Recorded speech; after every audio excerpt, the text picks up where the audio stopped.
So as we friends understand the English essay, English essay makes us very clear about the contours of ideology and temperament of the author, because the author is at that point of time not very conscious, not very about things, but he is writing just in the flow and is led by the feeling of thought at that point of time. So without wasting any further time on this, I would like Dr. Payal Nagpal to tell us about the essay that he wrote and the kind of beauty that he was able to introduce through the essay for the benefit of the reader. So over to you, Professor Payal Nagpal, again. Thank you, Professor Prakash. So, one of the essays that we've already discussed is The Hero as Poet, in which he discusses Dante and Shakespeare. So, that's one of the essays. And to kind of carry that argument further about Dante and Shakespeare, and he says that he credits these writers with what he calls the seeing eye, the ability, to quote from the essay, the seeing eye. It is this that discloses the inner harmony of things, what nature meant, what musical idea nature has wrapped up in these often rough embodiments. Something she did mean. To the seeing eye, that something were discernible. And then he says, if called to define Shakespeare's faculty, I should say superiority of intellect. And think I had included all under that. Shakespeare's art is not artifice. The noblest worth of it is not there by plan or precontrivance. It grows up from the deeps of nature through this noble, sincere soul who is the voice of nature. So, this, whether we completely agree or no or not, these lines actually bring in this transition. As I said, that 1840 is that moment of transition. The romantic thought is kind of changing, and gradually, we are entering the Victorian period. So he is placing Shakespeare, though he credits him with superiority of intellect, but he says it is not a kind of plan or precontrivance. It grows from the depths of nature. Now, this idea of nature pervades all his writing. It is to be seen, even though it is, whether it is early writing or later writing, his concerns with nature are, really there at the forefront. So, and that is why he calls these writers the voice of nature. So, and credits them with what he calls the seeing eye, the ability of the writer. In a sense, if one were to actually go back to the preface to the Lyrical Ballads by Wordsworth, one can actually see traces of this kind of an idea there too. So, but he completely moves into it by saying that yes, there is something musical in this kind of poetry and so on, but what is prominent and what is of great concern is the ability of the poet as a seeing eye to understand nature. And this for him is important. And he also brings in the point of morality, which is a very different kind of morality that he is. It's not the morality of the good or the bad, but the morality here is also the ability to engage with society and with nature. So he says that somebody who is immoral will not be able to understand nature at all. It is only somebody who is moral will be able to do so. So there is a need, before we even kind of critique let's say Carlyle on some point or the other, it's very important to actually put his writing, the essays, in the larger perspective, to understand that his concerns are concerns of are concerns that are social in nature. So when he says nature, he's at least to my understanding talking about society. So and he says that only somebody who has that balance in a sense will be able to do so. And he says that somebody who would look intelligently at Shakespeare will recognize that he too was a prophet, and in that sense he really speaking means that he is the hero of the new times. So he is also kind of increasing in a sense the stature of the writers, the poets especially. So from the preface to the Lyrical Ballads to about 1840s, we see the transition, the importance that is given to the figure of the poet, and in so many different ways. In the hands of Wordsworth it is different, in the hands of Shelley it's different, Keats would look at it different. And so Carlyle in the essay brings the poet yet again and looks at the poet as the seeing eye. Yes. No, no, in the 19th century, very clearly, poetry, occupies the center stage, and that was not the case in the 18th century or even in the earlier centuries, because poet would be considered so many things, but the way the role of the poet is defined in Carlyle, particularly and generally in all the writers that you have mentioned, starting from Wordsworth, that it's through poetry and combine poetry very rightly with the seeing eye. Every eye does not see. Seeing here means understanding the basic nature that is there in human experience. So I think that's a point that I thought I should just highlight in the context of your discussion, but you have to carry on. And he quotes Goethe there and says that, what is the open secret? The open secret is there for everyone to see, but not everybody can see. And that's again something from German thought that he takes and associates with the poet. I'll now discuss an essay from an earlier period which is titled Signs of the Times. It's written in 1829, and also combine it, because the concerns are similar, with a later essay of 1850, so which is titled The Present Times. So Signs of the Times, the present time, it very clearly tells us that the perspective is that of the historian, the perspective is that of the realist. So he is concerned about what is happening around him, and has used the form of the essay to talk about these changes that are there. If we look at this essay, Signs of the Times from 1829, he says, for the simplest, and here his concerns are with the machine. The machine has become a very important aspect of early 19th century.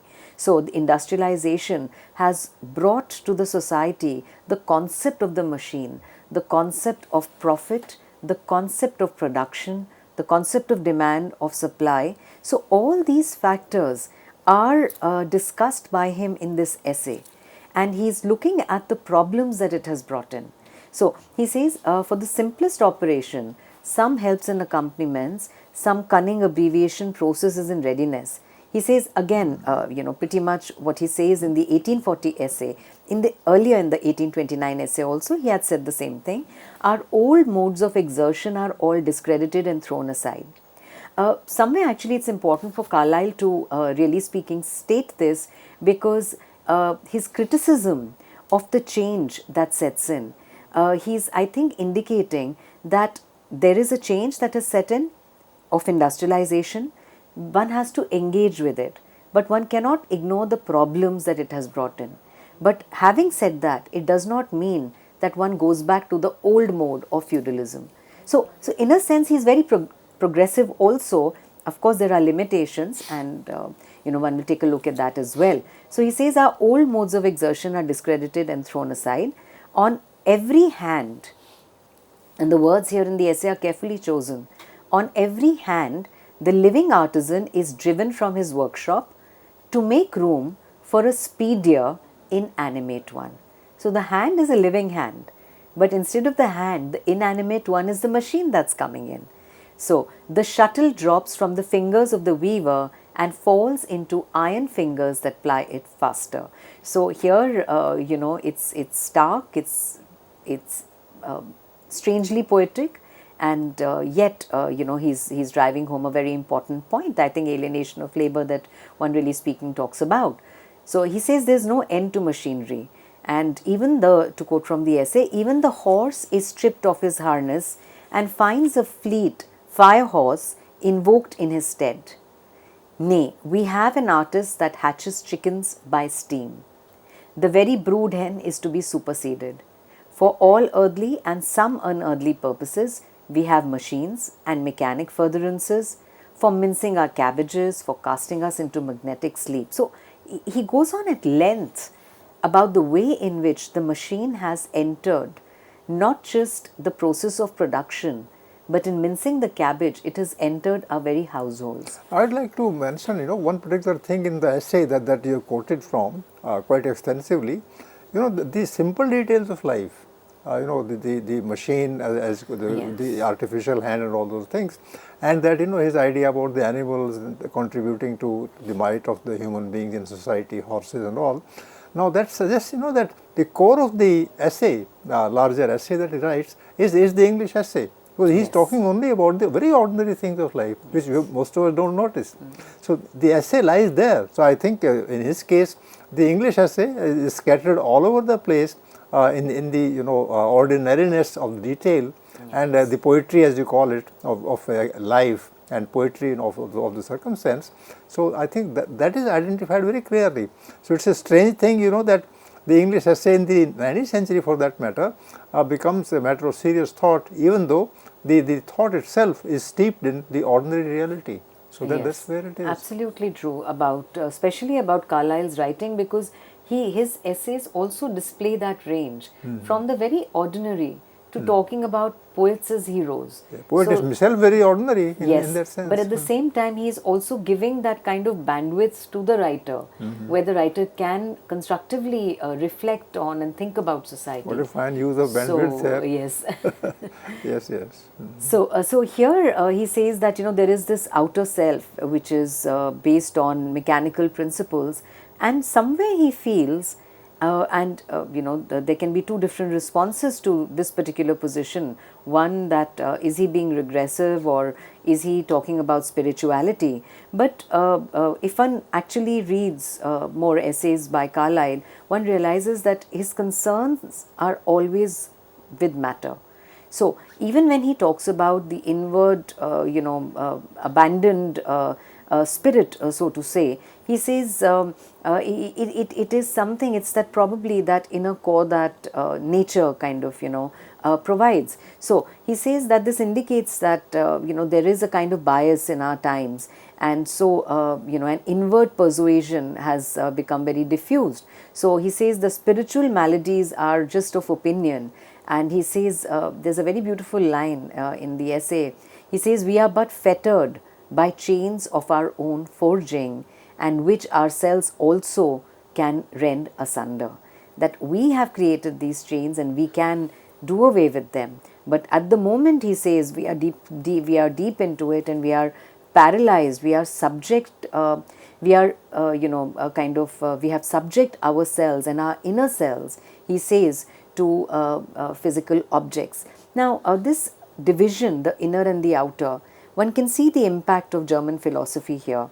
And one must also mention that Carlyle actually puts it to good use to remind that what he calls soulful is probably what is humane, and that in the age of a kind of engagement with everything that is mechanical, with the machine, the humane should not be abandoned. It's interesting. I mean, we are in the realm of we are in the world of AI today. So I think this kind of is a very interesting reminder, also in a sense of the value of the inner core, which he associates with nature, and he does not take off on a tangent into the spiritual. So he, in a sense, employs maybe a kind of, for want of any other word, one can say transcendental or spiritual aspect. But this is rooted in nature. It's not going off into another world or another realm. He's looking at its materialization in the world itself. It's not happening in some other world, it's happening in the world itself. And these ideas, if we actually move to another essay, which is titled The Present Time and is written in 1850. So 1829, 1840, and we now look at 1850. So it gives us this entire range of the way in which some of these aspects are discussed in different ways, I think, in his essays. So how would you respond to his, kind of acknowledgement and critique of the machine? in his essays. No, of course, it's artificial, no doubt, but then who has created it? The human hand has created it. The human mind has gone into the study of things, that are surrounding the person. So I believe this is absolutely acceptable in the context. In fact, in the 20th century, when we went materialists in a big way, we forgot about these things. Ideas are also material, and inventions are material, and the beauty itself is a material product. And he is at that point of time making a very seminal point. I think we had forgotten these points in the 20th century, Yes. and we have forgotten them also in the 21st century, that the working of the mind itself is material. And he is talking about beauty being produced by the human mind, by humaneness. You were using the word humane. That the humane cannot be understood and grasped merely through the reference to facts, because it is something that is connected with the mind, and mind is active only in society. And he is talking about heroism, he is talking about poetry, he is talking about beauty, he is talking about Shakespeare. All these things he is talking about, and Shakespeare is a living presence in the 19th century. It might not have been in the 18th century, and it may not be in the 20th century also, but let us not forget that Shakespeare, in his diversity, in his nature of understanding of human life, in all its purity, in all its detail, is really remarkable for us. So heroism, Shakespeare, the literature, all these things are humane, as you rightly say. So you're making a very interesting point here, because if you actually compare this transition from 1829 to 1840, then in a sense his criticism of the way in which society is shaping up, the answers, if you look at the 1840 essay, the answers lie with writers like Shakespeare. So he's looking towards them in a sense to create the new model of the hero. And poetry, literature, I think he's very rightly pointed out that the answers actually lie with writers like Shakespeare. I remember one of your lectures, where you talked about Dante. Dante also, was not transcendental in that sense. Yes. He was talking about the medieval idea, and he was separating it from the medieval tradition. And then, this person is able to connect, Dante with Shakespeare, and Shakespeare with the rest of the people that come in the 19th century. And that's the kind of train that we have forgotten about. Yes. So this is the train. This is the kind of continuity that is supposed to be appreciated and understood. And he's using the English essay to create that continuity. Yes, yes. So if you look at the essay of 1850, where he talks about the present time, where we know that several reform bills were there, and changes were setting in, the whole idea of the of democracy was there. So in this essay he responds to some of these things and says that that there is a new era to the thinking man, and it comes with new questions and significance. Whatever Carlyle's journey be, whatever Carlyle's proposed solutions be, his strong point is his ability to use the essay to pose these new questions and to ask the reader to think about how the times are changing. Otherwise, in a kind of hegemonic sort of manner, it becomes a stereotype to look at things as if they have never changed, as if it's always been like this. So, whether it's patriarchy or whether it's, any other form, we say that, there's a tendency to say that it's always been like this. So, I think what he's poking the reader to think about new questions and their significance, to know what it is, and the sum of knowledge. So here he talks about democracy and says that for universal democracy, whatever we may think of it, has declared itself as an inevitable fact of the days in which we live, and he who has any chance to instruct or lead in his days must begin by admitting that. So which means that democracy is here, it's here to stay. What form are we giving democratic thought, democratic forms of governance, is something that he ponders on, something that he thinks about, and in a sense pushes the reader also to think about it.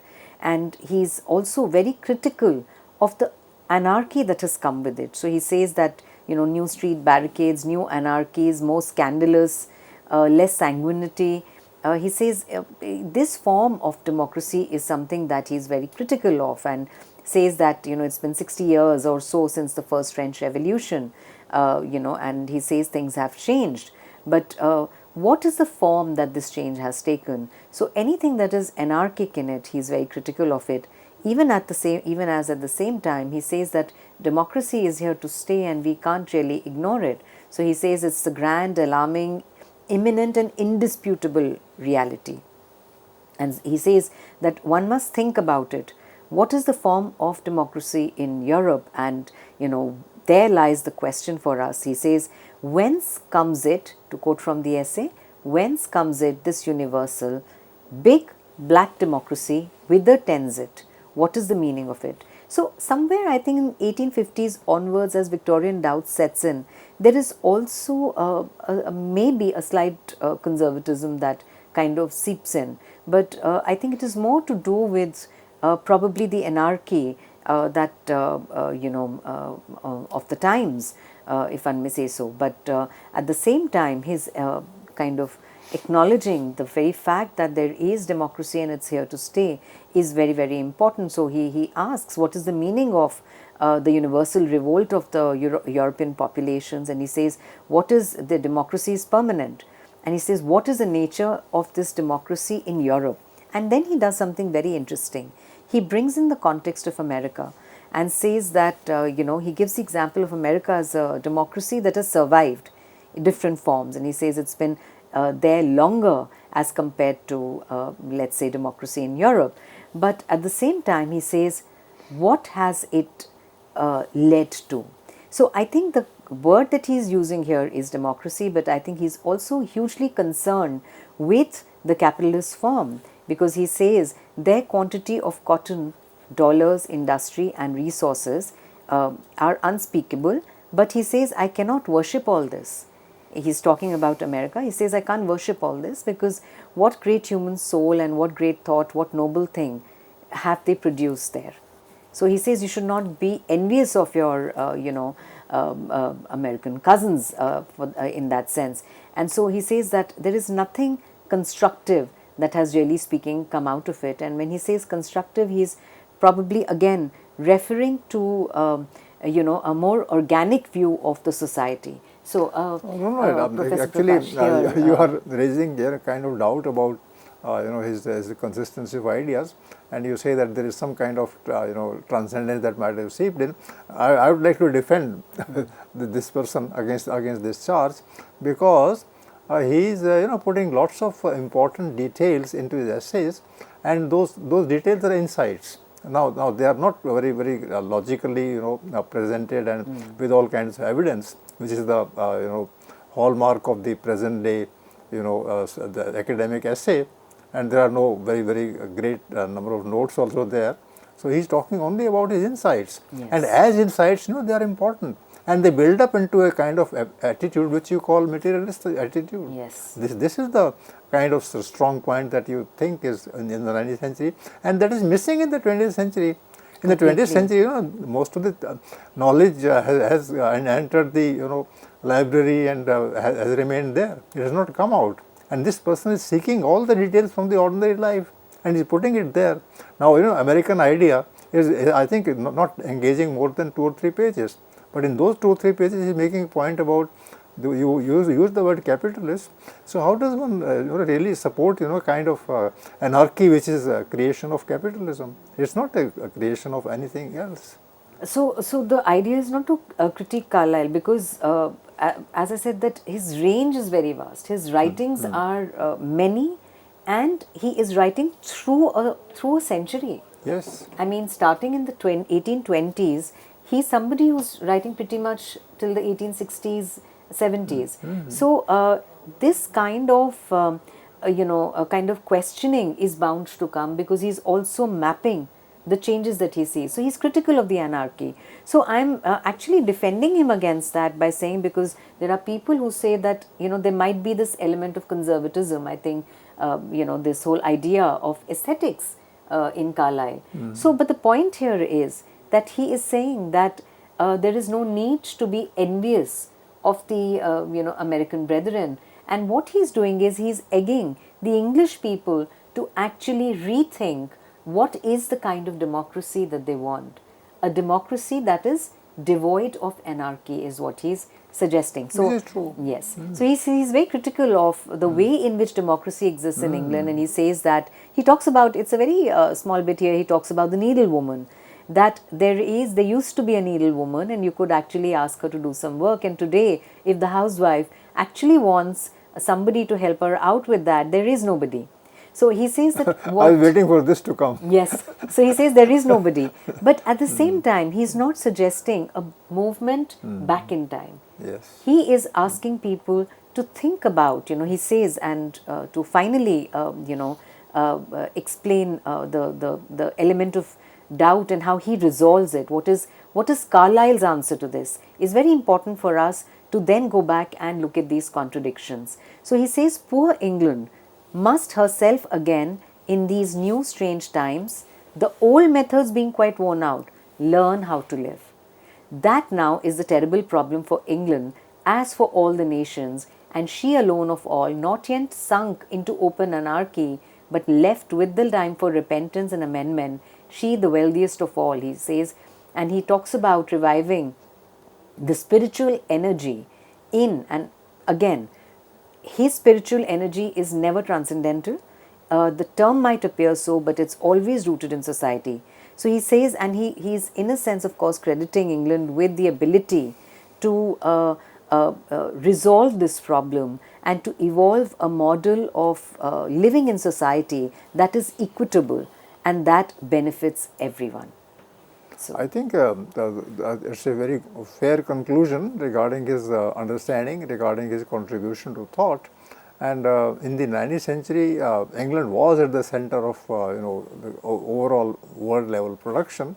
And if he's putting that responsibility on the shoulders of England, it's understandable. in fact, he's very critical. He says at one point that we started with this change thinking we are going to have equitable resources. He calls it a land flowing with milk and honey. He says, but what do we have? We have a haggard country. So he says there's something that has gone wrong, and that something is clearly the form of capitalism. Yes, So, yes. So friends, with this we come to the end of the discussion. I hope you have understood very important points that Professor Payal Nagpal raised through Carlyle's understanding of society in his essays, and I'm sure it's going to be very useful for us to keep in mind always as some kind of a guide. So with these words, I thank Professor Payal Nagpal, and we then move to the next discussion later on. Thank you.